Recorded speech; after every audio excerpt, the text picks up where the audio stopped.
The first time I rewound Boston, the Charles River briefly flowed backward, just a skin-deep ripple, like the city had inhaled. Streetlights blinked in unison, then settled, as if embarrassed to be seen. The watch on my palm coughed a second into existence, and the night corrected itself, no apology offered. I told myself the glitch was a coincidence. Yet the next press of the crown erased a minute, peeling conversation from lips, reholstering a taxi's brake squeal, repainting steam on a vendor's cart. Time tasted metallic that night, like the inside of a battery pressed to the tongue. When I turned the bezel a third time, the strangers near Park Street turned into acquaintances, then into echoes. Their shoes left no prints on the fine dust of winter salt. Somewhere between 11:58 and 11:57, a church bell caught in its own throat and refused to finish the note. The watch had come to me cracked, its crystal spidered, its face anemic with age. I mended its artery of gears, soldered the tiny hinge, begged the spring to forgive me. It thanked me by feeding on the city's heartbeat. Boston hummed, and the watch drank. You might think anyone would stop. You might be right. But when the thing you fixed starts fixing you, sanding away the splinters of regret, polishing yesterday until it shines, you almost don't notice the shadow's growing teeth. Tonight, the teeth are closing, and I'm about to press the crown again. You don't know me, but you know my city. Boston wears its bones on the surface. Brick alleys, iron grates, windows that glare like old professors. I walk those corridors with the watch snug against my wrist, a contraption older than my mistakes and twice as stubborn. I found it in a Tremont Street pawn shop, a place that smelled like nickel and long-held breath. The owner slid the box to me and said nothing. The tag didn't list a price, it listed a date. Back home in my South End apartment, I pried the case. I worked by a single lamp, every screw a moon, every gear a constellation.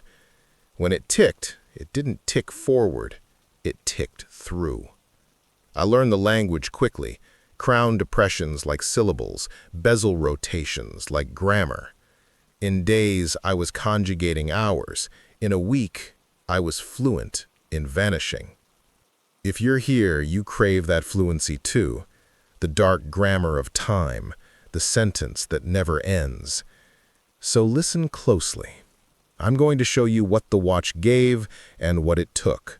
From the Common to the harbor, from the orange glow of Chinatown to the granite hush of Beacon Hill. I'll show you where the city creases, where the air thins, where the hour hides its throat. Before we begin, if stories like this keep your eyes open a little longer and your doors locked a little tighter, subscribe. Tap the like, it tells the algorithm to keep the lights on. Comment with the moment you would rewind if you could. 15 seconds, 15 years. I'll read them all. Maybe the watch will too. And if you've ever heard the rush of wind when no train is coming, you already know how this ends. I didn't choose the shop chose me. Rain slit the afternoon into wet ribbons, and people fled into the green line like coins into a slot. I lingered. A sign flickered. Clocks, keys, repairs. Its letters fossilized in buzz. The doorbell chimed out of tune.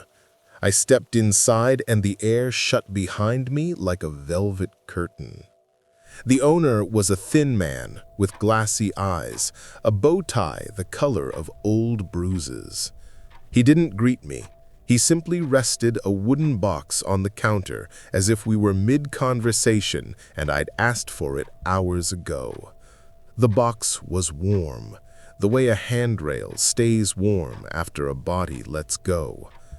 Inside lay the watch. No brand, no hallmark. The crystal was cracked into a web that didn't cut my finger when I traced it. Hairline fractures, polite as spider silk. The dial was pale, the numerals faint, but the second hand, if that's what it was, drifted like ash in a snow globe. It didn't sweep, it drifted.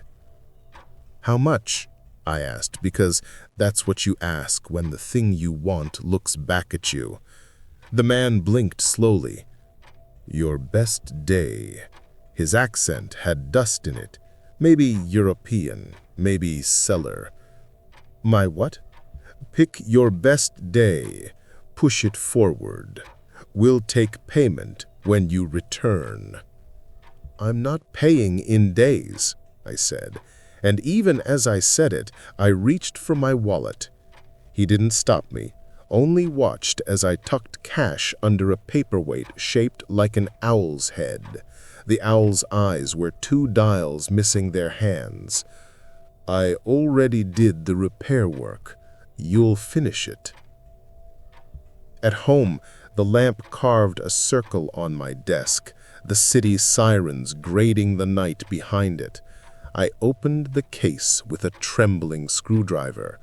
The movement had more bridges than the Charles, and under each bridge a current flowed in silence. The mainspring was half broken, like a grin that had lost its conviction. I cleaned, I oiled, I stitched time with tweezers. When I pressed the crown, the room inhaled. The filament in the bulb brightened and then sulked. The hum of the fridge stuttered, caught itself, apologized. My phone buzzed with a message that I remembered sending, only not yet. "Still on for 8?" it asked me, from a number I didn't recognize. I pressed the crown again. The message unsent itself. The rain outside fell in heavier drops, as if the cloud had changed its mind about the size of grief. A car alarm that had been insisting on its importance all evening fell silent mid-wail. Somewhere upstairs, a faucet stopped dripping before it began. The third press was the first sin. The watch coughed out a minute. The second hand drifted backward, lazily, and my breath fogged the crystal from the inside. The room tasted like nickels. My hand shook not with fear, but with the sudden certainty that I was holding a thin animal the color of time. The shop owner had said I'd finish the repair. He was right. The crack laced the crystal like a map of streets I knew too well: Commonwealth, Boylston, Washington, and Tremont. In the fracture that pointed toward the crown, I saw a cul-de-sac I couldn't place. If Boston had a bone it didn't admit to, this was it. I slept with the watch under my pillow. The springs talked to me in clicks. In my dream, I walked the public garden and found a gate that hadn't been there before. On the other side was a smaller Boston, a pocket city lined with lamps that frowned at me as I passed. In the middle, a bell waited without a rope. I woke to a voicemail time-stamped 10 minutes into the future. My own voice whispering, "Don't answer when he calls." Morning had the texture of paper left too close to a window.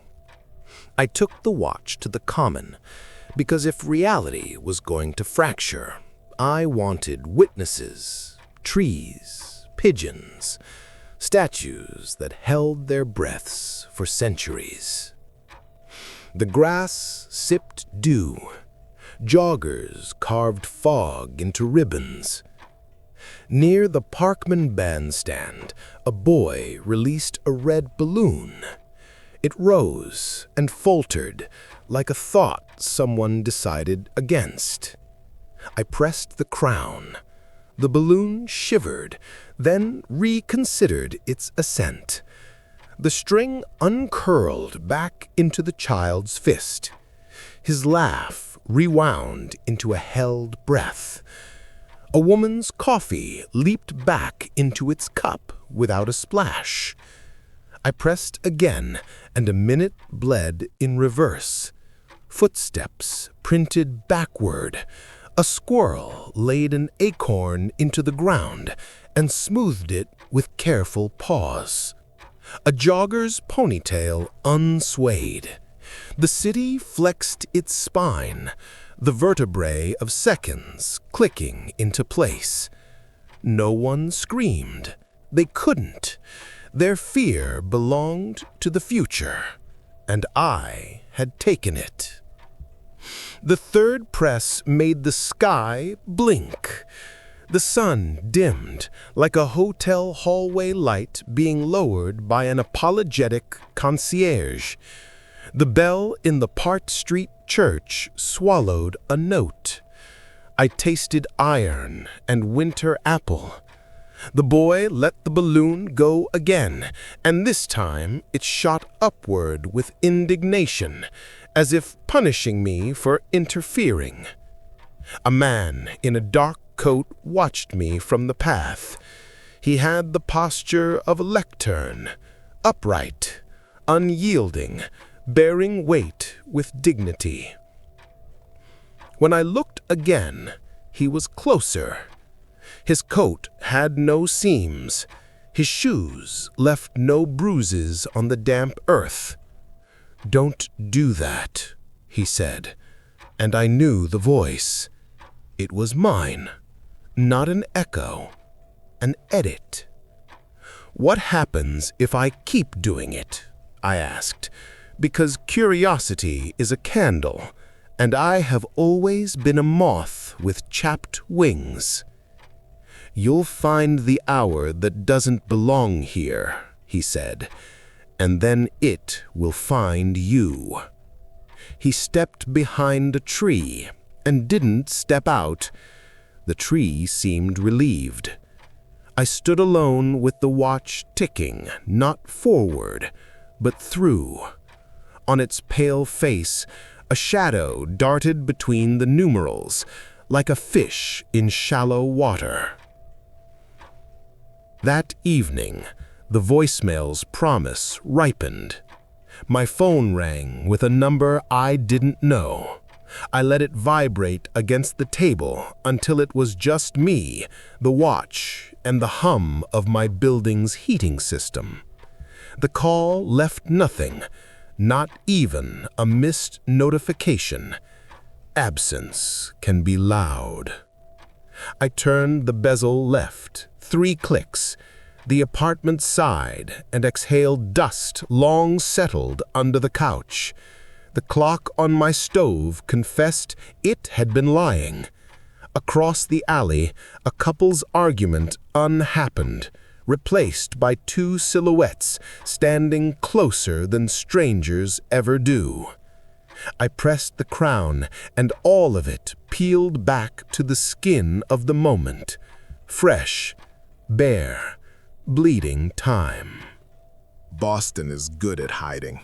It hides cemeteries inside parks. It hides stories and plaques that rain polishes. Still, a city is a body, and a body cannot hide a missing rib. The more I rewound, the more I felt a hollow in the grid, a cul-de-sac that every map refused to print. I hunted it at dusk, when the light is too honest to flatter. Beacon Hill's gas lamps hissed like old professors correcting a student. I pressed the crown to erase footsteps and listened for the city's intake of breath. The watch's second hand drifted counterclockwise, a lazy fish with nowhere to be. On Mount Vernon, a door existed for a moment and then revised itself into brick. On Chestnut, a cat stepped through an iron fence I couldn't fit a finger between. The watch warmed my wrist as if it remembered a wrist before mine. Each press shaved years from paint, softened brass, put dust back on mantles. When I found the hour, it didn't look like a place. It looked like a decision. A narrow seam between two buildings. Not a true alley, not even a service lane. I would have walked past it if the wind hadn't failed there, as if someone had put a bell jar over the gap and asked the breeze to behave.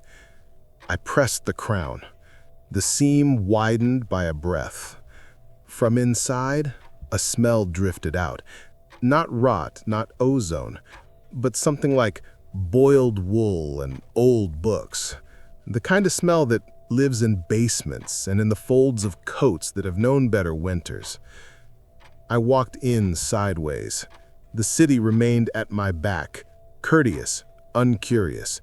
Inside, the ground was cobbled, but the stones had no wear.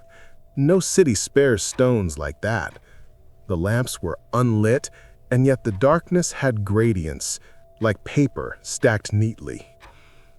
Halfway down, I came to a bell without a rope. It hung from nothing, a pendulum granted parole. Beneath it, a bronze plaque presented itself with the manners of a gravestone. Return is a courtesy. The letters were shallow, as if someone had written reluctantly. I turned the bezel.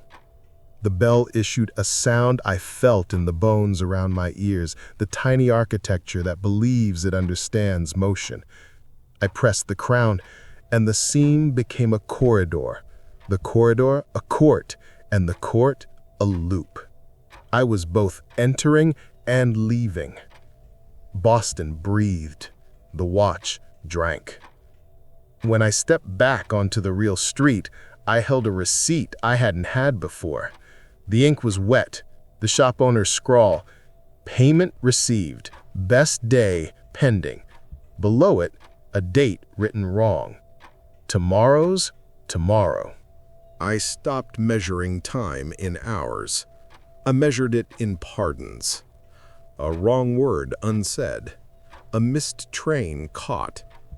A glass of water not spilled onto a stranger's thesis pages. I could rub blemishes out of the day, like thumbprints off a mirror. Boston became an album of retakes. But repetition edits character. I noticed how quickly kindness grew transactional when the refund window never closed. I began to preempt apologies because I knew where they would be needed.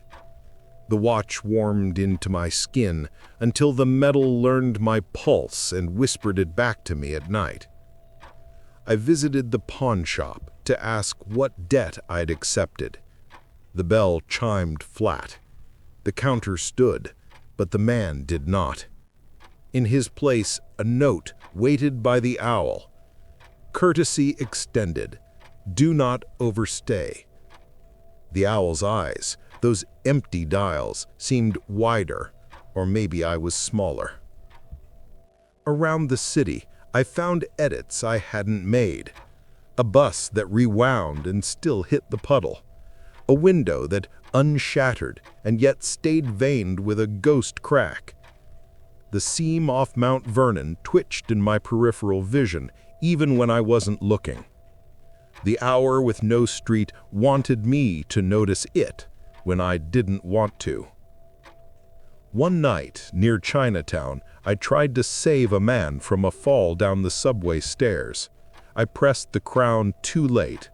He paused in midair, horizontal, deciding. The watch heated, the crystal fogged. A hairline in the spiderweb of fractures thickened like a fresh scar. The man finished falling, only softer. He stood, bewildered, patting his body for injuries the world had misplaced. "Thank you," he said to no one. Gratitude misaddressed is still gratitude. I took it anyway.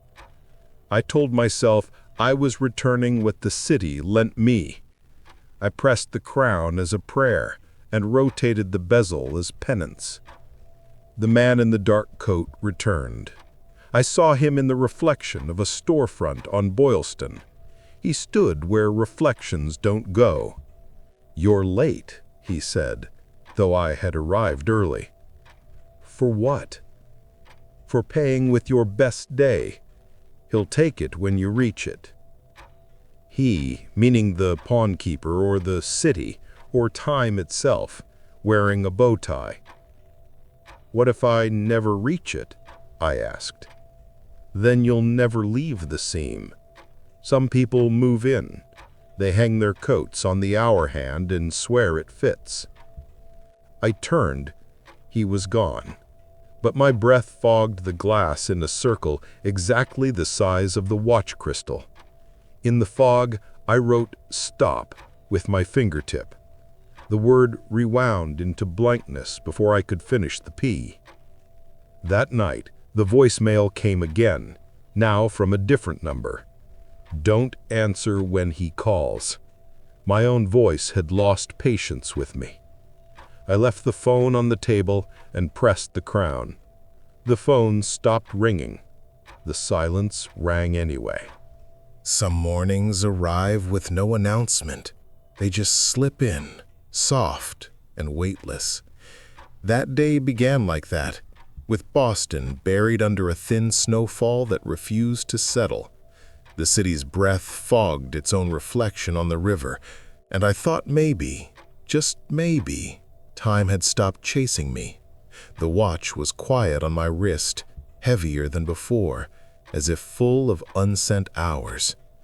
I walked through the common, every footprint swallowed by new flakes, every echo wrapped in hush. I didn't plan the meeting. She appeared in the cafe on Boylston like a misplaced memory, smiling at the steam rising from her cup. I recognized nothing about her and everything at once. Her coat was red, a rebellion against the city's grayscale mood, and when she laughed, it sounded like a sound the world had forgotten to keep.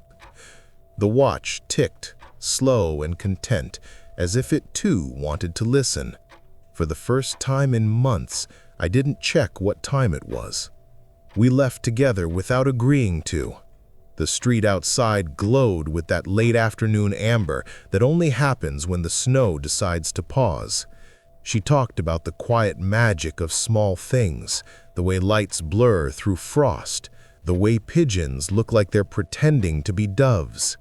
I told her nothing of time or rewinding. I wanted a day that didn't need editing. The watch hummed faintly, sensing the restraint, almost pleased. We crossed the bridge over the Charles, and the water below looked like a dark pulse trapped under glass.